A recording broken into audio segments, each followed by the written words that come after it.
Hey, what's up guys? In today's video, we are going to talk about photo documentation for your restoration projects. We're going to be talking all things photos. What software do we use? How did we use it? What type of photos do we take? How do we train our team to take photos? How do we use them internally to help us project manage our jobs? Guys, we did a lot of things with photographs over the years as software became available and it evolved. There are some very robust, very cheap options out there for you. And today I'm going to show you how we did it at my company and how we teach our clients to do it now. Basically, if you own a restoration company, you're already using photographs, but if you're not taking these types of photos, generating these types of reports, then I'm telling you, you're missing out. You do not want to miss this video. Let's go. Okay guys, so as we get started, do me a big favor, like this video and drop a comment down below with any questions that you have about the photos, okay? We're gonna cover a lot today. So the first thing we'll talk about, what are the three types or the three use cases that we'll use for the photos? First off, there's photo collection. What photos are you going to take? There's gonna be before, during, and afters. We're gonna show you those, but one aspect for photographs is the collection phase. What do you take and how are you gonna use it? The second type of photos are photos you're gonna take for instructions or reporting. And what we mean by that is you can take certain photos and you can annotate those photos so you can communicate with your team to show them what to do on a project. Not only do you tell them what to do in one project by annotating the photo, then you have a team take the exact same photo from the exact same angle later, showing that they did it the proper way. And then the last and third set of photos that we'll look at today are gonna be the story-based photos, okay? Like, we already know that we're collecting photos, just so we'll have like a large repertoire of photos. I've never said repertoire, I don't think. So we'll have a large repertoire of photos. And then secondly, now there's gonna be the cover your butt photos. So as you're collecting stuff, there'll be the before, during, and after. Those are like progress photos, so I like those as well, but that goes back into the collection phase. The instruction and reporting. Again, these are gonna be the internal photos that you will use to communicate with your team. The third aspect will be your story-based. These are the reports that will be client-facing that will go out to your customer or will go out to an insurance company if there's a third party involved, okay? So those are the three types: collection, instruction, and story-based. Out of the three types of photos, we went over collection, instruction, and story-based. Let's get down to the collection photos. So this is what I would tell you what our team needs to take, okay? So the first off is I want 2 to 3 photos up close of the source of loss, okay? So like if it's a pipe break or something at the water heater, I wanna have 2 pictures really up close. One really close showing me what the issue is, and then one a little bit further back, okay? And keep in mind, close being like where you can see the detail, and then further back, maybe 3 to 4 or 5 feet, 6 feet, to give you a little bit of context. So the first one will be like right up on the water heater showing the thing, 3 feet away showing the thing with relationship to the water heater, and then where's the water heater in relationship to the room. Does that make sense? So that's 1, 2, 3, okay? That gives you good, proper context of the problem, where the problem is in relation to that wall or that area, and then how does that wall or area relate to the room, okay? So those are the 3 things that your team needs to take when they're documenting the photos, because a lot of times, I will tell you guys later, as you progress and your company grows, you might get to a point where you need to be able to sell a job over the phone, okay? A lot of times your technician is like an x-ray tech, okay? The doctor doesn't take the x-ray, the x-ray technician takes it. The doctor looks at the x-ray, okay? And so the same thing will happen here. As you guys grow your team and you'll scale, you can use these photos to where you can better review what's going on at that property without physically having to be in the room. And it's really important when you're in a city the size of Nashville or Atlanta, where it can take you an hour or an hour and a half to go across town to go take a look at something, okay? This will allow you to cover much more ground because you, as the owner or the project manager, can be literally in 2 places at once. You can spend 20 minutes on one phone call analyzing these photos, and then 20 minutes on another phone call, and you get a chance to eliminate 3 hours of drive time, okay? So that's why we take these photos. So 2 to 3 photos up close. Now, the next thing I'll say is 4 to 7 photographs of the damage, okay? And I'll show you guys some examples a little bit later on how we will prepare this stuff, but I want 4 to 7 pictures of the damage for multiple reasons.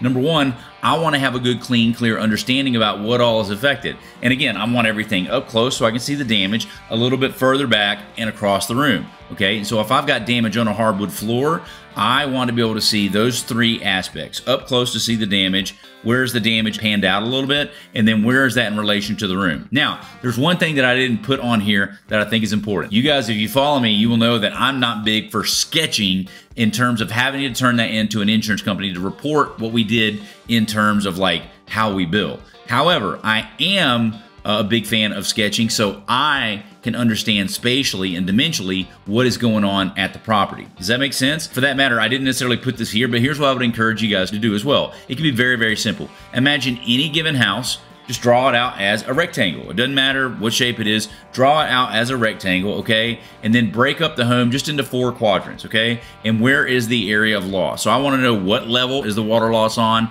and in what quadrant of the home. For me, because what I want to be able to know if I'm not there, is this upstairs or downstairs? And what is the foundation type? Is there going to be a crawl space, a slab, etc.? Because if it's on a crawl space and the damage is on the first floor, I want to see some pictures from the crawl space, okay? I want to be looking up at the damage. If it's on a foundation is a slab, well, you can't get in the crawl space because there isn't one there, okay? If it's on a basement, I want to get underneath it. So I want to know what level is the damage on. I want to know approximately where, just like draw it on a napkin, 1 through 4 quadrants, okay? And then what foundation type. And then that way, I as a project manager, I as an owner, can better instruct my team so I can know what's going on there, okay? This isn't done for reporting. We're still in the job capture phase. Does that make sense? If there's 2 rooms affected and we got 7 pictures per room, right? That's 14 photos. You might only use 2 to 3 or 4 of those photos to tell your story, to tell your report, okay? And I'll show you that in a minute. But you still want to have plenty so you can understand yourself what the proper scope is. Does that make sense? 2 to 3 up close at the source,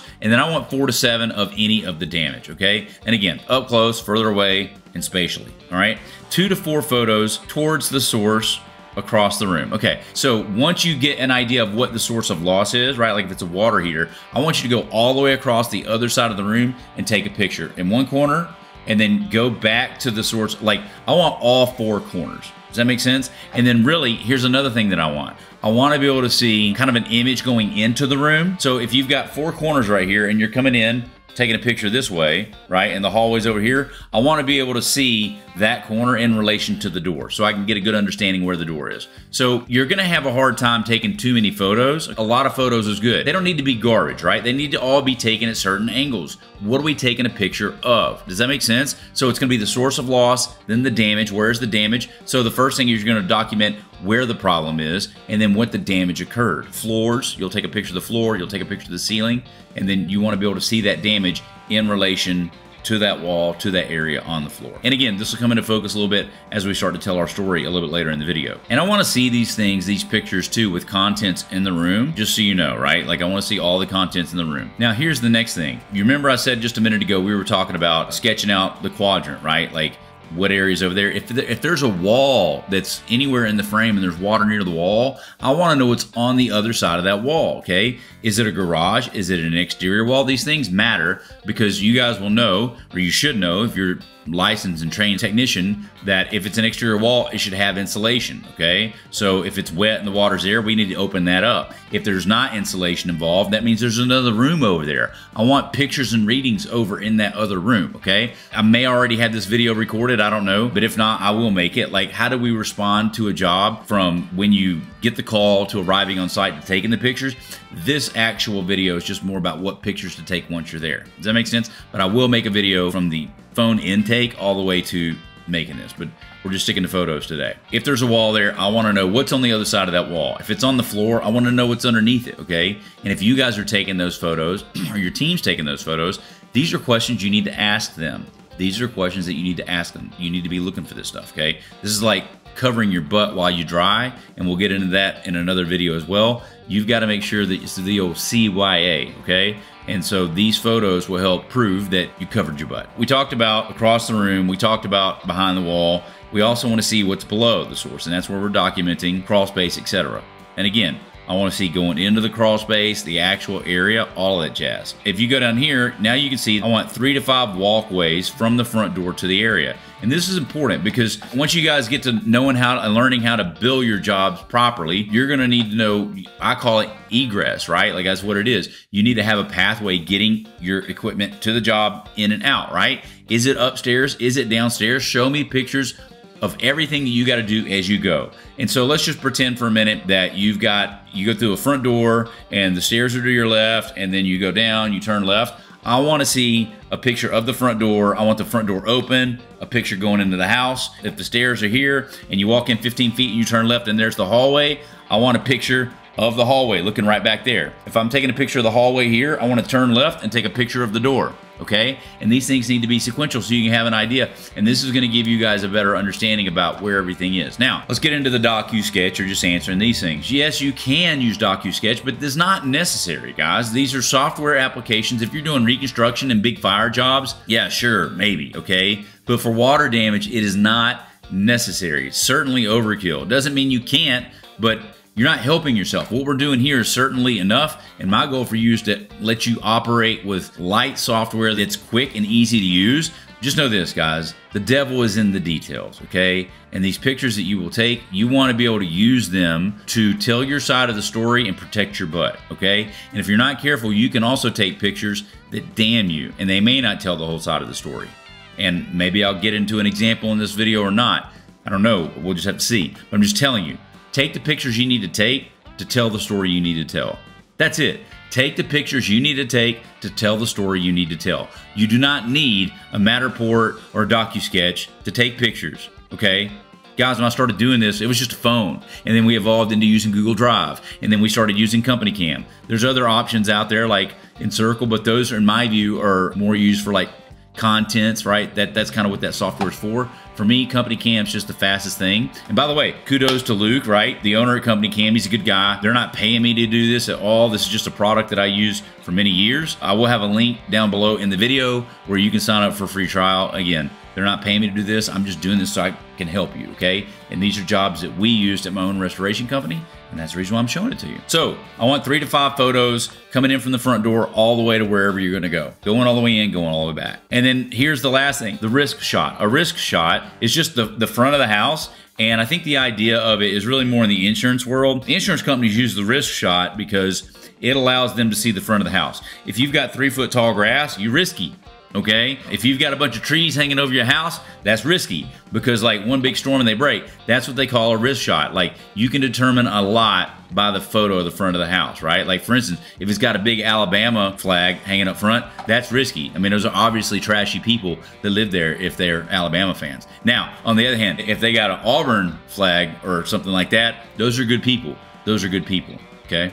I'm joking, but maybe not. But I mean, seriously, it's all about risk. Now, if you're gonna take your risk shot, you want the front of the home, okay? And preferably with the mailbox in front so you can see that it's 136 Abigail Avenue, okay? So whenever you're taking your risk shot, and that's always good for the photo report, for me anyway, every one of these photos that we're gonna look at, they all look the same. The most identifiable characteristic on any home is the front elevation, and then even if they do look alike, get a picture of the mailbox right in front. Now that we can annotate things, it's a little bit less necessary, but for whatever that's worth, okay? So that captures the collection process, right? These are the photos you want to take. Up close, okay? What happened?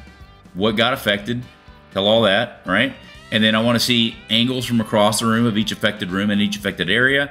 Then I want to see what's on the other side of the wall, what's above it, what's below it. I want all of this documented, okay? And then I want to go from the front door all the way out and then all the way back. And then the front, that's your internal photo capture, okay? I don't care how many you take. Don't take any that are just in the middle of the room. Like, just go off of this. Teach your people to go off of this and show them what these look like, all right? Now, let's talk about what is the next thing? What is the next purpose? And this was a 2.0 version. Like, we didn't use this for Google Drive. This came up when we used Company Cam. And this is probably one of my favorite things that we use this stuff for, is we started to use photos, okay? And this is something I think we were probably a little bit different. A lot of people will talk about, like, how do you communicate on a job? Like, and that's one of the reasons why I like Company Cam, because they have the ability to tag at the user. I would annotate a picture to say what needed to occur, okay? So I would pick 2 or 3 pictures, and the use case here is this. The owner or project manager goes out and signs the job, okay? You sign the job, maybe you spike it with a DHU or a fan or something, because you wait on your crew to come in or come out to the job after you sign it. Like, you don't send your crew out to start a job that isn't qualified. So the project manager, somebody's got to go look at that job, qualify it, and then they got to sell it, okay? Once those 3 things happen, then you can bring somebody in. For a long time, the project manager would go out, sign the job, and then they got to come back, and then maybe the technician meets them on site right then. Maybe they come back later that afternoon the next day.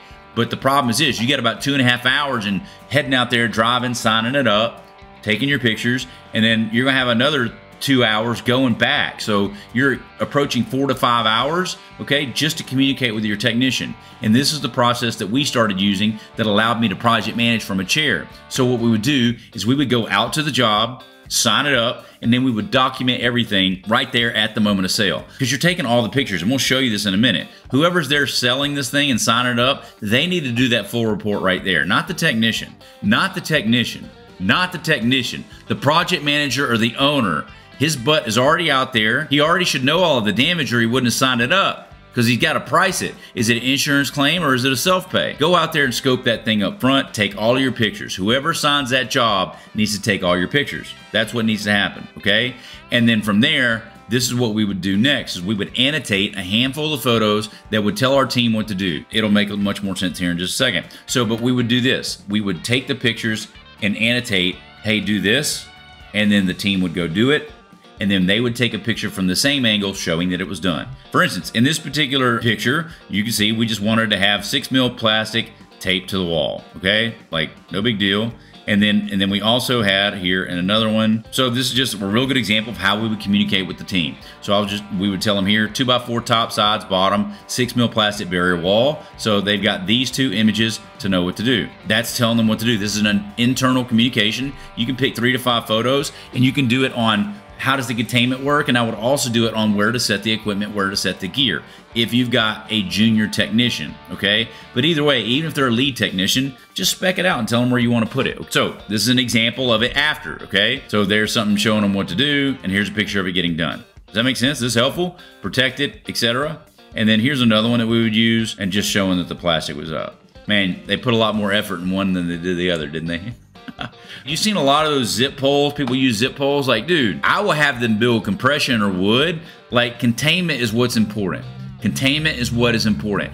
If you take an extra 4 hours and build some proper containment, it's going to save you another 4 or 5 hours of cleaning up. You just look like a pro, and you're going to get paid to put the stuff up, okay? I don't even care if they don't. Like, you don't want an angry customer. You want a safe work environment. Protect your floors, tape it all up. Notice we have all the seams taped up, everything. We use wood framing in this situation and cut to fit, and I do a lot of these things, okay? But the zip poles, dude, those things, they're not airtight. They're not even close, all right? Not even close. So this gives you a good idea, though, of how we would take the pictures, annotate, and tell the team what to do, okay? If you got any questions about this, drop a comment down below, and we'll go from there, okay? But that is how you would communicate with the team. Now, let's talk about story time photos. So this is an example of how we would use the photos, again, to tell them how to build the bubble in the affected area, okay? So, I mean, it's pretty self-explanatory. It looks a lot like the last one. If you want your team to do something, draw it out, sketch it out. Company Cam has this ability. And again, they're not paying me to do this. Like, I'm just showing you what we did. Showing you what we did. And this is much easier to communicate with your team on what to do when you annotate it and you show them what to do with it, okay? So I told them to build a bubble right there. Also with these things, like, this is the outside facing report, okay? You can type up stuff over there. We put on the report, like, what's going on, and then we just annotate on the picture to tell the story. Now, this one's gonna be client facing or insurance customer facing, whichever, you know, client facing. It's external. The other ones are internal. This is the external report, okay? And so basically, again, we would just go back and we would show them here. You can see the damage, and I'm just telling them to build a bubble, okay? This is just the area of the kitchen itself, so you can get a good idea what's going on. Kitchen, cabinet, the affected area, etc. Some nasty molds. Oof, love that stuff, okay? So that's an example of the story. So this job actually had a water element and a mold element to it. It's a water job and a mold job. You're gonna kind of tackle it in 2 different ways. So the same images can work. They're a little bit different because here I'm showing water in the crawl space, and this is the area that's below. And then here, again, what do we want to see? We want to see if something is wet, okay? And if it is wet, I want to picture up close and type wet on there. Just show them what wet is and show them what the standard is. You see that? This is the difference. When you're creating a report to be telling the client or to be telling the carrier what's going on, I want a picture of wet, 33, and a picture of dry. That is how you know it is wet or it's not, okay? There's wet, and I don't know that I put dry in there for that. There's your underside, okay? Like, these are the photos you want to see. You can visibly see that that thing is wet even without the moisture meter on it. And some of these are probably a little bit of a hodgepodge, okay? And then here you can see that's an example of the bubble being built. And now in this situation, we're using wood because it's a freestanding kitchen. It's got the upper 2-story deal. Here's what I'll say, guys. Don't be afraid to spending a little extra money to get the proper containment built. Get the job done right, okay? And I don't care if it's a mold job, if you're cutting and you're gonna be putting a bunch of dust in the air, you're protecting against dust, dirt, and debris. It doesn't matter what's in it, guys. Go put a bunch of drywall dust in their house and see if you get paid. Dude, they'll be pissed, okay? Don't do that. Put your containment up the right way. So do you wanna take a minute and dive through an estimate? Let's open it up. So this is an example of just how we write the things up, okay? We have the initial response, we're pricing for this, we stabilize a little bit. So this is how we write it. Initial response, we go out and assign it. Stabilization, this is just the work that we're doing while we're waiting on maybe approval for the carrier, etc. A service call, we come back out and dispatch crews for mitigation. And then we had to do some more stabilization. In this situation, we had one because the customer wanted us to wait. And then the second one, I can't really remember exactly what we had to wait for whatever reason, okay? But look, we're charging them for it, okay? And we tell them what that is up front, all right? And I can tell you more about the estimates later. I'm just kind of showing you what this one like. Service call, stabilization, equipment setup, delivery. That was $5,600 for the water, and that is a lot lighter than we would have normally done, but that's just kind of where it came out to be. An example of how we would write it for the microbial stuff was just explaining that mold was found. So we just state exactly what was there, put the prep and containment, the demo bubble, $1,300, and then just some simple light work here, okay? And I think in this situation, there was probably like a $5,000 mold cap. I don't know, something like that. And that's probably the reason why it was stuck there. So either way, that gives you a couple ideas about some of the estimates. So here's the thing, guys. That's how you need to use photos, okay? Make sure that you capture all of the stuff for your team, right? Like just so you know as an owner what's going on. So that's capture. Then you're gonna have internal communication, let them report back to show that it's done, and then you'll generate client reports outward facing. On your client reports that are outward facing, guys, you wanna make sure that those things are short and sweet. They don't need to be very long. Just enough photos to show that it was wet and this is wet, this is dry. Does that make sense? So hopefully that shows you the 3 different types of photos that you need to take. And when you're doing those, before, during, and after are always good to get. Does that make sense? But always know what you're doing when you're taking them. Up close, across the room. Every picture needs to be taken for a reason. It needs to be telling a story. Do not take 500 photos just randomly, okay? You're making it too hard to sift through for yourself. Does that make sense? So anyway, hopefully that's helpful. If you guys have more questions, do let me know. I'll make some other videos to give you some other walkthroughs on other jobs that we did, just to give you another example of photo documentation, okay? Because hey, every job's a little bit different. My team is not perfect either. We don't always do the best job, but we do what we can. And look, I employ humans just like you do, all right? So hopefully this is helpful. Do me a favor, tag me, share this on social media, and we'll see you guys in the next video. Hey guys, if you enjoyed that video, I've got 3 things for you. Number 1, if you haven't yet, click on my face below and be sure to subscribe to the channel, okay? We put out new content each and every week. Also, if you want me to help you grow your company, go to workwithshane.com. Workwithshane.com, put in your information, we get on a call and see how we can help you grow your company. Lastly, there'll be some other videos right here. If you want to watch more content about growing your restoration company, check out one of these videos. We'll see you guys on the next one.